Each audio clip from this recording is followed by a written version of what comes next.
আসসালামু আলাইকুম বন্ধুরা আজ আমি আপনাদেরকে যে গল্পটি শোনাতে যাচ্ছি তা একদম সত্য ঘটনা। এই গল্পটি আমি আমার এক বন্ধুর কাছে শুনেছিলাম।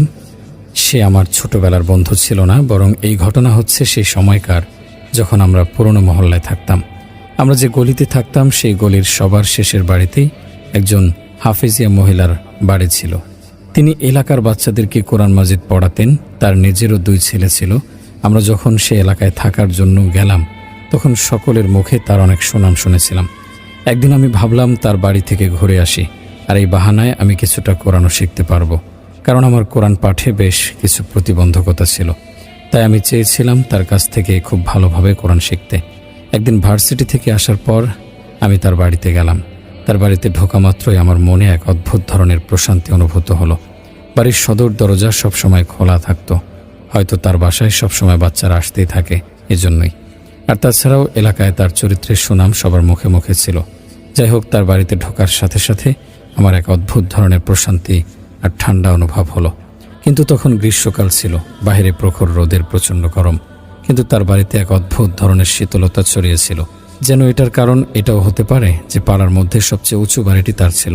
তার বাড়ির সামনে বেশ কিছু বড় বড় গাছ ছিল, আর বারান্দায় বেলি ফুলের গাছ।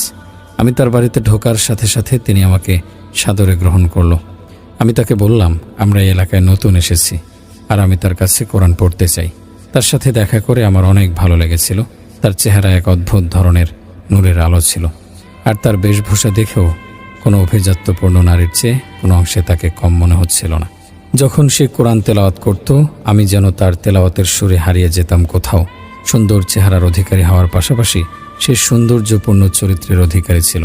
তার বাড়িতে যে সকল বাচ্চারা পড়তে আসতো, ধীরে ধীরে সবার সাথে আমার বন্ধুত্ব হয়ে গিয়েছিল। কিন্তু তার নিজের ছেলেরা আমাদের কারোর সাথে কথা বলতো না, এমনকি খুব একটা আমাদের সামনে আসতো না। অবশেষে একদিন আমি সাহস করে সুফিয়া আপাকে জিজ্ঞেস করে ফেললাম, সুফিয়া আপা, আপনার ছেলেমেয়েরা কাদের মতো হয়েছে? সত্যি বলতে তাদের বাচ্চারাও দেখতে সুন্দর ছিল, কিন্তু তাদের নীল নীল চোখ আর মসৃণ বাদামি রঙের চুল দেখে আমার মনে হতো যেন তারা সুফিয়ার নিজের সন্তান নয়, কারণ সুফিয়ার চোখ আর চুলের রং ছিল গাঢ় কালো। আমার প্রশ্ন শুনে সে মৃদু হাসল। কিছু একটা বলতেই যাচ্ছিল, ঠিক তখনই মাগরিবের আজান দিল। আজানের শব্দ শুনে সুফিয়া চুপ হয়ে গেল। এদিকে আমার বাড়িতে ফেরার সময় হয়ে এসেছিল। আমি তার থেকে অনুমতি নিলাম, আর পরবর্তী দিন আবার আসার প্রতিশ্রুতি দিয়ে আমার বাড়িতে ফিরে এলাম। কিন্তু আমার মনের ভিতর অদ্ভুত অস্থিরতা কাজ করছিল। আমি কখনো সুফিয়ার স্বামীকে দেখিনি, এমনকি সুফিয়ার বাড়িতে সে আর তার সন্তানরা ছাড়া অন্য কাউকেও কখনো দেখিনি। এমনকি পাড়ার লোকজনও যেন তার পারিবারিক ব্যাপারে খুব বেশি জানতো না। তারা এটাও জানতো না কে সে, তার দেশের বাড়ি কোথায়, বা কোত্থেকে সে এখানে এসেছে। শুধুমাত্র তার ভালো চরিত্রের কারণে সবাই তাকে সম্মান করত। কেউ খুব একটা কারো সাথে ঝামেলায় জড়াতো না, নিজে নিজের কাজ করত। কয়েকদিনের মধ্যে সুফিয়ার সাথে আমার বন্ধুত্ব আরও গাঢ় হয়ে উঠল।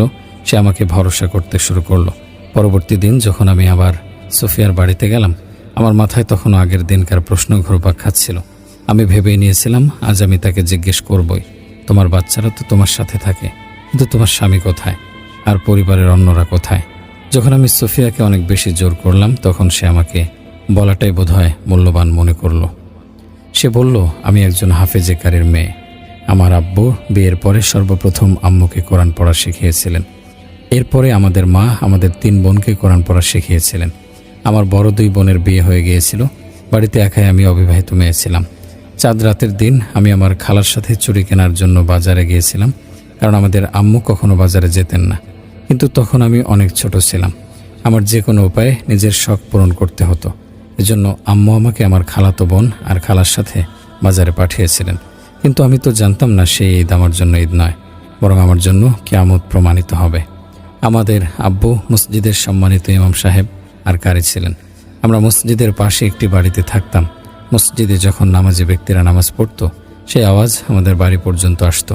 সেদিনগুলো আমার জীবনের সবচেয়ে সুন্দর দিনগুলোর মধ্যে ছিল। সেদিন যখন আমি বাজার থেকে বাড়িতে ফিরে এলাম, আমি দেখলাম মসজিদের পাশ থেকে অ্যাম্বুলেন্সের আওয়াজ ভেসে আসছে, আর সেখানে অনেক লোকজনের ভিড়। আমি ভীষণ চিন্তায় পড়ে গেলাম। জানতে পারলাম মসজিদে বড় ধরনের বিস্ফোরণ ঘটেছে। 50 জনেরও বেশি মুসলিম আহত হয়েছে, আর এরকম পরিমাণেই অনেকে শহীদ হয়েছেন। আমার দুনিয়া যেন এলোমেলো হয়ে গেল। আমার আম্মু আব্বু এই দুর্ঘটনায় মারা গিয়েছিল। আমার দুনিয়া এলোমেলো হয়ে গিয়েছিল। আমাদের তো এমনিতেও কেউ ছিল না। তখন আমি আগের থেকেও আরও বেশি একা হয়ে পড়লাম। আমি বুঝতে পারছিলাম না আমি কোথায় যাব বা কী করব। 48 দিন পর্যন্ত আমি স্বাভাবিক অবস্থায় ফিরে আসতে পারিনি। আমি আমার খালার বাড়িতে দিনরাত শুধু কান্না করতাম, ঠিকমতো খাওয়া দাওয়া করতাম না। আমার শারীরিক অবস্থা খুবই খারাপ হয়ে গিয়েছিল। আমার খালা আর খালু আমাকে অনেক বোঝানোর চেষ্টা করেছিলেন। তারা বারবার বলেছিলেন সেই বাড়ি ছেড়ে দেওয়ার জন্য। খালু বলেছিলেন যখন অন্য আরেকজন মসজিদের ইমাম সাহেব নিযুক্ত হবেন তখন আমি কিভাবে সে বাড়িতে থাকব। এজন্য তারা আমাকে তাদের সাথে তাদের বাড়িতে নিয়ে যেতে চেয়েছিলেন। কিন্তু আমি আমার খালা আর খালুর কোনো কথা শুনিনি। আর আমি মসজিদের মালিকের সাথে কথা বলেছিলাম যেন আমাকে আরও কিছু সময়ের জন্য সে বাড়িটিতে থাকতে দেওয়া হয়। তখন আমি আমার আব্বা আম্মুর শেষ স্মৃতি জড়িত সেই বাড়িতে থাকতাম, কিন্তু আমি সম্পূর্ণ একা ছিলাম না। মসজিদের মালিকের স্ত্রী প্রায় সময়ই বাড়িতে আসতেন, আমার সাথে শুধু দুঃখের আলাপ করতেন। আমি সবসময় খুব বিষণ্ণ থাকতাম, কিন্তু আমি নিয়মিত কোরআন পড়তাম। কোরআন পড়লে আমার খুবই শান্তি লাগতো। তারপর থেকে আমি প্রতি রাতে ঘুমানো বাদ দিয়ে একা একা ঘরের মধ্যে কোরআন তেলাওয়াত করতাম। আমার কণ্ঠ ছোটবেলা থেকে অনেক সুন্দর ছিল, আর আমার কোরআন তেলাওয়াত করতে খুব ভালো লাগতো। কিন্তু বেশ কিছুদিন যাবৎ কোরআন তেলাওয়াত করার সময় আমি অনুভব করতে শুরু করলাম সেখানে আমি একা নই, বরং আমার সাথে কেউ একজন আরও আছে। কিন্তু আমি ব্যাপারটাকে খুব একটা গুরুত্ব দেইনি, কারণ আমি জিন ভূতে ভয় পেতাম না। আর যদিও বা ছেটে ফোটা বিশ্বাস আমার মনের মধ্যে ছিল, তবুও তার থেকেও বেশি এই বিশ্বাস ছিল যে যারা নিয়মিত সালাত আদায় করে, কোরআন তেলাওয়াত করে, তাদেরকে কোনো কিছু কোনো ক্ষতি করতে পারে না। সত্যি বলতে আমি তখনও জানতাম না যে আমার সাথে কোনো অশরীরী বা জিন আছে, যদিও আমি এই বিষয়ের ইঙ্গিত বহুবার পেয়েছি। একদিন আমি কোরআন তেলাওয়াত করছিলাম। কোরআন পড়তে পড়তে আমি জয়নামাজে ঘুমিয়ে পড়েছিলাম। ঘুম থেকে উঠে দেখলাম আমার গায়ের ওপর কেউ একজন কম্বল দিয়ে দিয়েছে, আর আমি জয়নামাজের ওপর নয় বরং বিছানায় শুয়েছিলাম। এই বিষয়টিতে আমি খুবই অবাক হয়েছিলাম, কিন্তু তখন আমার জন্য মনোযোগ দেওয়ার আরও অনেক বিষয় ছিল, তাই আমি এই বিষয়টিও এড়িয়ে গিয়েছিলাম। কিন্তু ধীরে ধীরে এটা প্রতিদিনের গল্পে পরিণত হলো। আমি প্রায় দিনই কোরআন তেলাওয়াত করতে করতে জায়নামাজে ঘুমিয়ে পড়তাম, কিন্তু আমি ঘুম থেকে উঠে দেখতাম আমি বিছানায়। কিন্তু আমি জানি না কেন একা থাকা সত্ত্বেও এই বিষয়গুলোতে আমার কখনই ভয় লাগতো না। আমি আমার আমল ঠিক রাখলাম, দিনরাত শুধু কোরআন তেলাওয়াত করতাম। কিন্তু একদিন সবচেয়ে অদ্ভুত ঘটনা ঘটল। সেই গল্প আমার জীবনের মোড় ঘুরিয়ে দিল। সেদিন ছিল শাবান মাসের 14 তারিখ এবং আমি বিশেষভাবে ইবাদতের প্রস্তুতি গ্রহণ করেছিলাম। সেই রাতে আমি আমার আব্বু আম্মুর জন্য বিশেষভাবে দোয়া করতে চেয়েছিলাম। আমার অভ্যাস ছিল আমি ইবাদতে দাঁড়ানোর আগে পাক পবিত্র হয়ে পরিষ্কার পরিচ্ছন্ন হয়ে পরিপাটি হয়ে সালাত শুরু করতাম, কারণ আমার মতে ইবাদত করার পূর্ব শর্ত হচ্ছে পাক পবিত্র ও পরিচ্ছন্ন থাকা। সেদিনও আমি আমার শুভ্র সাদা রঙের আবায়া পরলাম, চুল আঁচড়ালাম, সুগন্ধি লাগালাম আর জায়নামাজে এসে দাঁড়ালাম। তখন খুব সম্ভবত রাত 12টা বাজছিল। চাঁদের আলো আমার রুমের জানালা ভেদ করে জায়নামাজে এসে পড়েছিল। খুবই প্রশান্তিময় একটা পরিবেশ ছিল। গভীর রাত, চারপাশ নির্জন ছিল। আমি জানালার সামনে জায়নামাজ বিছিয়ে ইবাদতে মগ্ন হলাম। কয়েক রাকাত নফল নামাজ আদায় করার পরে আমি আবারও কোরআন তেলাওয়াত শুরু করলাম। তখন আমার মনে হলো কোনো এক ছায়ামূর্তি জানালা দিয়ে ভেতরে ঢুকে এসেছে। মূর্তিটি খুব সম্ভবত সাদা রঙের ছিল এবং তার সাথে সাথে এক অদ্ভুত ধরনের সুগন্ধে আমার সম্পূর্ণ ঘর ছেয়ে গেল। কিন্তু এতটা গভীর রাতে সে অদ্ভুত এক ছায়ামূর্তি দেখে ভয় পাওয়ার পরিবর্তে আমার এক সম্পূর্ণ ভিন্ন অনুভূতি হলো। আমি জায়নামাজ থেকে নজর সরিয়ে যখন সেই ছায়ামূর্তির মতো মুখাবয়বের দিকে তাকালাম, নিঃসন্দেহে সে আমার দেখা আজ অবধি পৃথিবীর সবচেয়ে সুদর্শন পুরুষ ছিল। আমার এক মুহূর্তের জন্য মনে হলো যেন আমি স্বপ্নে দেখছি। তার চোখের রং ছিল গাঢ় নীল এবং চোখ ছিল হালকা বাদামি বর্ণের, মসৃণ। সেও আমার মতো সাদা রঙের পোশাক পরেছিল। আমাদের বাড়িতে শুরু থেকে সব মহিলারা পর্দা করত। আমি কখনো আমার কাজিনদের সাথেও সামনাসামনি কথা বলিনি, কিন্তু ওই ব্যক্তিকে দেখা মাত্র আমি আমার নিজের মনের উপর কন্ট্রোল করতে পারলাম না। আমি অপলক শুধু তাকে দেখেই যাচ্ছিলাম। আমি এতটা সুন্দর চেহারা আমার জীবনে কোনোদিন দেখিনি। আমি তাকে দেখছিলাম, ঠিক তখনই সে আমার সামনে এসে হাঁটু গেড়ে বসে পড়ল। আমার তার চোখে চোখ পড়ল। আমার মনে হচ্ছিল যেন সেই রাত সেখানেই থেমে গেছে। আমি আমার নিজের চোখকে বিশ্বাস করতে পারছিলাম না। আমার মনে হচ্ছিল আমি কোনো স্বপ্ন দেখছি। সে আমার সামনে এসে তার ভালোবাসা প্রকাশ করলো। সে বলল, আমার নাম রহমান। সে বলা শুরু করলো, আমি একজন মুসলমান জিন। একদিন আমি আমার দলবলের সাথে এই এলাকা দিয়ে যাচ্ছিলাম। তখনই আমি তোমার কোরআন তেলাওয়াতের আওয়াজ শুনেছিলাম, আর আমি পথ অতিক্রম করে কোথাও যেতে পারিনি। আমি বাধ্য হয়েছিলাম দাঁড়িয়ে থেকে এক নাগাড়ে তোমার তেলাওয়াত শুনতে। তাই আমি জানালা দিয়ে সেই দিন তোমার ঘরে এসেছিলাম। তোমার সুরের সাথে সাথে তুমিও যে এতটা সুন্দর হবে তা আমি কল্পনাও করিনি। তোমাকে দেখা মাত্র আমি আমার নিজের উপর নিয়ন্ত্রণ হারিয়ে ফেলেছিলাম। আমার যেন মনে হচ্ছিল কোনো পরী আকাশ থেকে জমিনে নেমে এসেছে। প্রথম দিনই আমি তোমার প্রতিচ্ছবি আমার জাদুপত্রে বন্দি করে নিয়েছিলাম, আর আমি সেদিন থেকে দিনরাত বসে বসে শুধু তোমাকেই দেখতাম।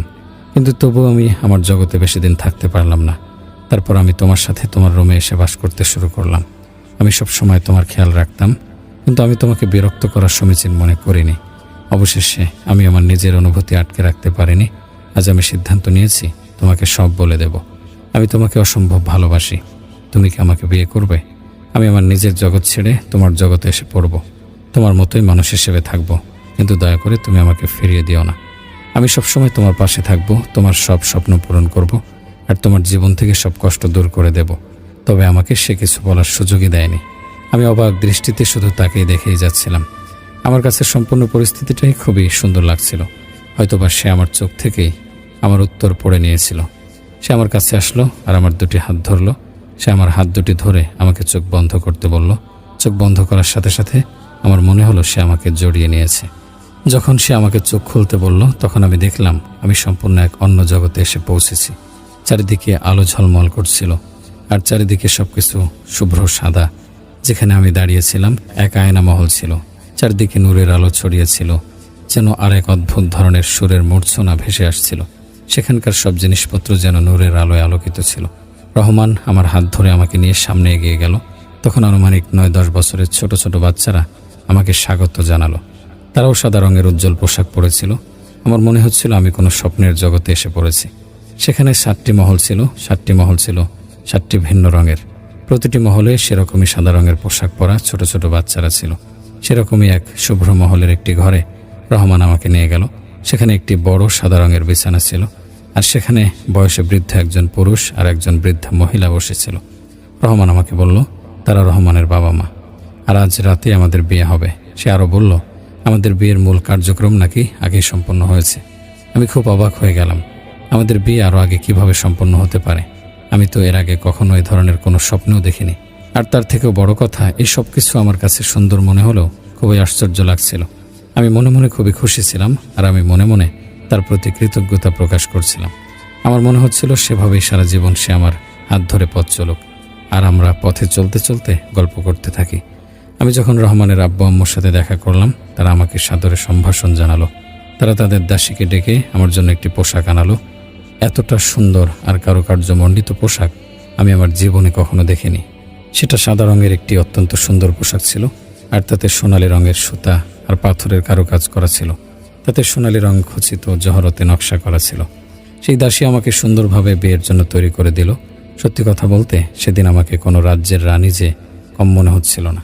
সেই মহলে যাওয়ার পর আমি দেখতে পৃথিবীর চেয়েও বেশি সুন্দর হয়ে উঠলাম। আমার চুল এক বিশেষ ধরনের পানি দিয়ে ধুয়ে দেওয়া হলো, আর আমাকেও ঠিক সেই পরীদের মতোই সুন্দর লাগছিল। কিছু সময়ের মধ্যেই আমি এক রূপে তৈরি হলাম, আর রহমানও বর হিসেবে তৈরি হয়ে আসলো। সেও সাদা রঙের পোশাক পরেছিল। সে আমাকে দেখা মাত্র হাসলো, আর আমাদেরকে অন্য আরেকটি বিছানায় বসিয়ে দেওয়া হলো। তারপর জিন জাতিরা এক বিশেষ ধরনের নৃত্য পরিবেশন করলো। হয়তোবা এটা আমার আর রহমানের বিয়ের জন্য প্রকাশিত আনন্দ উচ্ছ্বাস ছিল। তখন সেখানে অনেক ধরনের মানুষকে জমায়েত করা হয়েছিল। তারাও নিঃসন্দেহে অনেক সুন্দর আর নুরানি চেহারার অধিকারী ছিল। সবাই আমাকে মাথা নত করে সালাম করছিল, আর আমাকে উপহার দিচ্ছিল। বিয়ের আনুষ্ঠানিক কার্যক্রম শেষ হওয়ার পরে রহমান আমাকে সাথে নিয়ে অন্য একটি রুমে নিয়ে আসলো। সেই রুমটি মহলের সব রুমের চেয়ে অনেক সুন্দর আর বড় ছিল। রহমান আমাকে বলল এটা আমার আর তার রুম। সেই রুমে অনেকগুলো আয়না রাখা ছিল। সেখানে একটি আয়নায় আমি আমাকে কোরআন পাঠরত অবস্থায় দেখতে পেলাম, আর আমি আমার সেই মসজিদের বাড়িতেই ছিলাম। সেই রাতে আমি রহমানের সান্নিধ্য পেয়ে ধন্য হলাম। যখন আমার চোখ খুলল, তখন আমি আমার সেই মসজিদের বাড়িতেই ছিলাম। কিন্তু আমি একা ছিলাম না, আমার পাশে সেই যুবক শুয়েছিল। তারপরের দিন সকালে সে আমাকে ওই মসজিদের বাড়ি থেকে এই বাড়িতে নিয়ে আসলো। এখানে আসার সময় আমি গর্ভবতী ছিলাম। আমি জানি না আমি এই বাড়িতে কিভাবে এসেছি, আর বাড়ির মালিকের সাথে কি কথা বলেছে। পরের দিন বাড়ির মালিকের বউ এসে আমাকে বলল, আপনার স্বামী আপনার 1 বছরের বাড়ি ভাড়া পূরণ করে দিয়েছেন, আর আমাদেরকে বলেছেন আপনার খেয়াল রাখার জন্য। যদি আপনার কোনো সমস্যা হয় তাহলে আমাদেরকে অবশ্যই জানাবেন। কয়েক মাস পরে আমার 2টি ছেলে হলো, আর রহমান প্রতিদিন আমার সাথে দেখা করে। রহমান এখনও আমার সাথে থাকে, কিন্তু কেউ তাকে দেখতে পায় না। তার ইচ্ছা যাতে আমি পাড়ার বাচ্চাদেরকে কোরআন পড়াই। এখনও পর্যন্ত যখন আমি কোরআন তেলাওয়াত করি, সে অত্যন্ত আগ্রহ সহকারে আমাকে শোনে। পাড়ার মানুষরা আমার ব্যাপারে খুব বেশি একটা জানে না, আর হয়তোবা তারা জানতেও চায় না। কিন্তু আমি চাইলেও এখানে আর বেশি সময় থাকতে পারবো না, কারণ আমি তোমাকে আমার সব রহস্য বলে দিয়েছি, আর তা আমাদের জন্য মঙ্গলজনক হবে না। আমি সব কিছু তোমাকে এর জন্য বলেছি, কারণ তুমি খুবই ভালো আর নেক একজন মানুষ। আজকের পরে হয়তোবা আমাদের আর কখনো দেখা হবে না, কিন্তু যাওয়ার আগে আমি তোমাকে আমার একটি স্মৃতি দিয়ে যেতে চাই। এই কথা বলে সে আমার দিকে একটি চকচকে থলে এগিয়ে দিল। আমি কিছু না ভেবেই সেই ব্যাগটা নিয়ে নিলাম, কারণ আমি তখনও তার গল্পে ডুবেছিলাম। তার গল্প শেষ হতে হতে মাগরিবের সময় হয়ে গিয়েছিল, আর আমি কিছু না ভাবনা চিন্তা করেই সেই ব্যাগ নিয়ে তার বাড়ি থেকে বের হয়ে গেলাম। ঘরে এসে যখন সে পটলাটা খুললাম, আমি দেখলাম তাতে বেশ কিছু ছোট ছোট দামি পাথর। জানি না সেগুলো হিরে ছিল নাকি অন্য কিছু, কিন্তু তাদের যে ঝলক সেটা দেখে মনে হচ্ছিল সেগুলো নিঃসন্দেহে দামি পাথর। আমি সেই পাথরের পটলা আমার কাছে রেখে দিলাম, আর ভাবলাম পরের দিন আমি সুফিয়ার কাছে আবার যাব, গিয়ে তাকে পটলাটা ফিরিয়ে দিয়ে আসবো। কারণ আমি জানি না এগুলো কতটা দামি পাথর, আর এও জানি না এগুলো গ্রহণ করার অধিকার আমার আছে কি নেই। আমি পরের দিন বিকেলে যাওয়ার বদলে সকাল 10টার দিকে সুফিয়ার বাড়িতে গেলাম, কিন্তু আমি এটা দেখে অবাক হলাম যে তার বাড়িতে তালা লাগানো ছিল। আমি কাউকে কিছু জিজ্ঞেস না করেই বাড়িতে ফিরে আসলাম। ভাবলাম আমি বিকালে তার বাড়িতে যাব, হয়তো সে তার কোনো প্রয়োজনীয় কাজে বাইরে গেছে। কিন্তু সন্ধ্যাবেলায় মহল্লার বাচ্চাদের থেকে জানতে পারলাম সুফিয়া ম্যাডাম এলাকা ছেড়ে চলে গিয়েছেন। তার এভাবে আকস্মিক চলে যাওয়ায় আমি খুবই কষ্ট পেয়েছিলাম। হয়তো আমি তাকে আরও কিছু প্রশ্ন করতে চেয়েছিলাম, কিন্তু হয়তো সে আমাকে এতটুকু জানিয়ে নিজেকে আমার থেকে দূরে সরিয়ে ফেলা উত্তম মনে করেছিল। আমি পাথরের পটলাটা এখনও আমার কাছে রেখেছি। আমি যখনই পটলাটা হাতে নিই আমার সুফিয়ার কথা মনে পড়ে। আমি আজ পর্যন্ত সেই পাথরগুলোর কথা কাউকে বলিনি, আর না কাউকে কখনো বলবো। কিন্তু যখনই আমি সেই পাথরের পটলাটা হাতে নিই আমার এক অদ্ভুত ধরনের শান্তি অনুভূত হয়। আমি কয়েকটা পাথর হাতে তুলে নিই আর সেগুলোর দিকে তাকে একটি মৃদু হাসি দেই। আমার মনে প্রশান্তিতে ভরে ওঠে। যদি আপনাদের আমাদের আজকের ভিডিওটি ভালো লেগে থাকে তাহলে ভিডিওটি লাইক করবেন, আর এই ধরনের গল্প শোনার জন্য আমাদের চ্যানেলটি অবশ্যই সাবস্ক্রাইব করবেন। আর হ্যাঁ, যদি আপনাদের কোনো বন্ধু বা আত্মীয়ের সাথে এই ধরনের কোনো ঘটনা ঘটে থাকে তাহলে আমাদেরকে কমেন্ট বক্সে সে বিষয়ে অবশ্যই জানাবেন। আপনাদের সাথে দেখা হবে পরবর্তী কোনো ভিডিওতে। সে পর্যন্ত আল্লাহ হাফেজ।